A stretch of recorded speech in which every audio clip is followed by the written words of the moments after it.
بسم اللہ الرحمن الرحیم۔ السلام علیکم ورحمۃ اللہ۔ دو طاقتور ممالک کے انتہائی اہم ترین سفارتکار اس وقت پاکستان میں ایکٹیو ہو چکے ہیں، متحرک ہو چکے ہیں، سرگرم ہیں۔ ان کا جو ایجنڈا ہے وہ بڑا کلیئر ہے، کیونکہ انہوں نے جو ملاقاتیں کی ہیں اور ملاقات کر کے جو پاکستان کو پیغام دیا ہے، اس میں آپ ذرا امیجن کریں کہ پاکستان کو کن کن چیلنجز کا سامنا ہے عالمی سطح کے اوپر بھی، یعنی باہر عمران خان کے یہ جو بیرونی چیلنجز ہیں پاکستان کے، ان کو اگر آپ سامنے رکھیں تو آپ کو اندازہ ہوگا کہ کس طریقے سے عالمی سطح پر پاکستان کو بڑے بڑے چیلنجز کا سامنا ہے، جس میں سب سے بڑا چیلنج آج جس کے اوپر ڈونلڈ ٹرمپ نے بات بھی کی،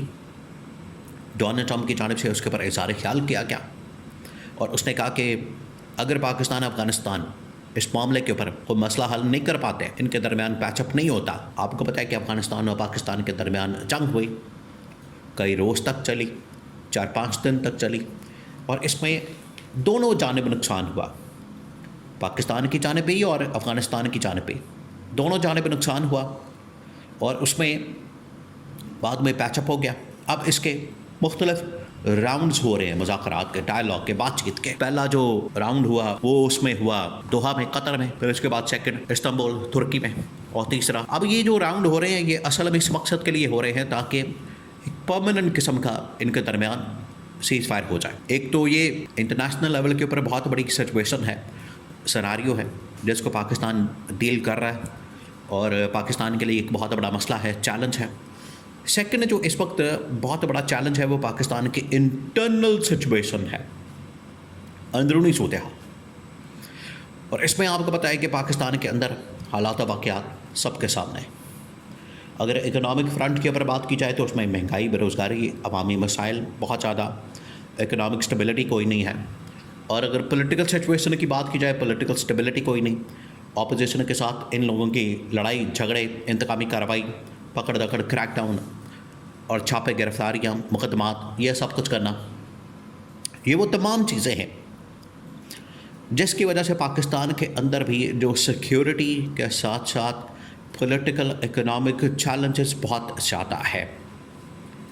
تو یہ جو دو طاقتور ممالک ہیں ان کے سفارتکار پاکستان کے اندر اب ایکٹیو ہے۔ آپ ذرا امیجن کریں، دیکھیں امریکہ اور برطانیہ ڈائریکٹ ان کے سٹیکس ہیں پاکستان کے اندر۔ جب بھی کوئی بڑی ڈیولپمنٹ ہوتی ہے، یہ عرب ممالک کے ساتھ تعلقات، اسرائیل کے ساتھ، فلسطین کے معاملے کے اوپر، کشمیر کے ساتھ تعلقات، پھر اس کے بعد آپ کو پتہ ہے کہ IMF کے ساتھ اور باقی فائنینشیل قسم کے جتنے بھی معاملات ہیں، اور سب سے بڑھ کر اس وقت جو افغانستان کے ساتھ ایک پھڈا پڑا ہوا ہے، کھاتا کھولا ہوا ہے، جس میں ڈائریکٹ برطانیہ، انگلینڈ اور امریکہ کا سٹیک ہے۔ ان کو پتہ ہے کہ افغانستان ایک ایسی سرزمین ہے، افغانستان ایک ایسا علاقہ ہے، خطہ ہے، ملک ہے، اگر وہاں سے بیٹھ کر آپریٹ کیا جائے تو نہ صرف آپ چائنا کو کنٹرول کر سکتے ہیں بلکہ عرب ممالک کو، سینٹرل ایشین ریاستوں کو، اور پاکستان کو بھی بڑی آسانی کے ساتھ، ایران، پاکستان، ان کو بھی کنٹرول کیا جا سکتا ہے، اور ساتھ میں افغانستان کو بھی کنٹرول کیا جا سکتا ہے۔ تو افغانستان کے اوپر ان کی بڑی نظر ہے۔ یہ جو پورا خطہ آپ دیکھیں میپ کے اوپر، نقشے کے اوپر، یہ جو آپ کو خطہ نظر آئے گا جس میں انڈیا ہے، پاکستان ہے، افغانستان ہے، ایران ہے، چائنا ہے، اور یہ سینٹرل ایشین سٹیٹس، ریاستیں ہیں، عرب ممالک ہیں، یہ جو پورا خطہ ہے، یہ پورا خطہ بڑی آسانی کے ساتھ افغانستان سے ڈیل ہو سکتا ہے، افغانستان سے آپ اس کو مینج کر سکتے ہیں، ہینڈل کر سکتے ہیں، افغانستان سے یہ پورا خطہ کنٹرول ہو سکتا ہے۔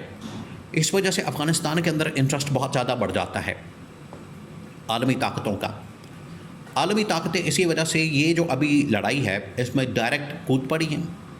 اور وہ چاہتی ہیں کسی طرح سے ان کے درمیان پیچ اپ ہو جائے،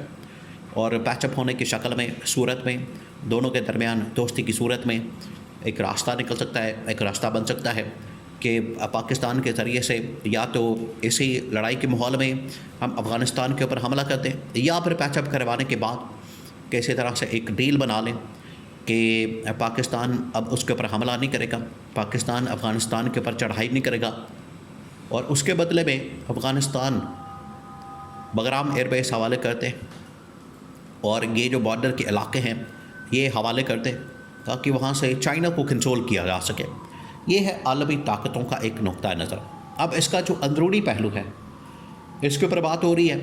پاکستان کی گورنمنٹ کے ساتھ، اسٹیبلشمنٹ کے ساتھ، انتہائی اہم ترین پاکستان کے عہدیداروں کے ساتھ ملاقات ہوئی ہے، اور اس ملاقات کے اندر یہ تمام چیزیں جو عالمی سطح کے اوپر اس وقت جو چیلنجز ہیں ان کو ڈسکس کیا گیا ہے۔ اب یہ ہے عالمی لیول کے اوپر چیلنج۔ اب آ جائے اندرونی سطح کے اوپر جو اس وقت پاکستان کی پولیٹیکل اکنامک سچویشن ہے، اس میں آپ کو بتائے کہ پولیٹیکل اگر اسپیکٹرم میں بات کی جائے، پولیٹیکل کانٹیکسٹ کے اندر بات کی جائے، تو اس میں ایک بہت بڑا چیلنج پاکستان کو درپیش اپوزیشن کے ساتھ لڑائی جھگڑے، اور اسی کی وجہ سے پاکستان میں انسٹیبلٹی، عدم استحکام، اور اسی کے نتیجے میں اکنامک انسٹیبلٹی، عدم استحکام آتا ہے۔ اور آپ دیکھیں کہ اکنامک اسٹیبلٹی نہ ہونے کی وجہ سے پاکستان میں نہ انویسٹمنٹ آتی ہے، بلکہ یہاں پر جتنی بھی بڑی بڑی کاروباری کمپنیاں کام کر رہی ہیں، پچھلے 3 سالوں کے اندر 100 سے اوپر ملٹی نیشنل کمپنیز، بڑی بڑی کمپنیز ملک چھوڑ کے چلی گئی۔ انہوں نے کہا کہ ہم یہاں پر کام نہیں کر سکتے، ہمارا گزارا نہیں، ہمارا وہ اب معاملہ نہیں رہا پاکستان میں، کیونکہ مہنگائی اور بے روزگاری کے اثرات جہاں پر عام آدمی پر پڑتے ہیں، عام آدمی بڑے بڑے برانڈز نہیں خریدتا، تو اس کی وجہ سے ان کی سیل کم ہو جاتی ہے۔ دوسرا یہ کہ وہ اپنی چیزیں مہنگی کر دیتے ہیں، ان کی جو کاسٹ ہے بڑھ جاتی ہے، چیزیں مہنگی کر دیتے ہیں، لوگ اس وجہ سے نہیں خریدتے، تو یہ پورا ایک کاروباری سرکل بڑی بری طرح سے متاثر ہوتا ہے۔ تو وہ کمپنیز پاکستان سے اسی وجہ سے چلی گئیں۔ تو یہ پاکستان کی جو پولیٹیکل سٹیبلٹی ہے، اس کا direct impact economic political society کے اوپر پڑتا ہے۔ اسی وجہ سے پاکستان کو یہ 2 عالمی طاقتوں کی جانب سے، طاقتور ممالک کی جانب سے، ان کے سفارتکاروں کی جانب سے پاکستان کو پیغام دیا گیا کہ اگر آپ یہ بنیادی چیز ٹھیک کر لیں کہ پاکستان کے اندر پولیٹیکل سٹیبلٹی کو، عمران خان کو رہا کر کے، اس کے خلاف ہونے والی انتقامی کارروائی کو بند کر کے، پی ٹی آئی کے ساتھ ڈائلاگ کر کے، بات کر کے، مذاکرات کر کے، دیکھیں وہ تو خیبر پختونخوا سے اب اپنی تحریک شروع کرنے جا رہے ہیں۔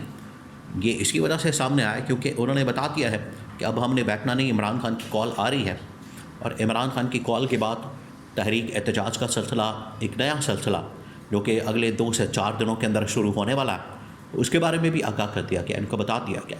کہ عمران خان اگر پبلک کو لے کر سڑکوں پر آ گیا، جو کہ پبلک بالکل تیار ہے، اس کی کال کے اوپر لبیک کہہ رہی ہے، تو پھر آپ کا کیا بنے گا؟ اس لیے بہتری کی طرف جائیں اور ہر روز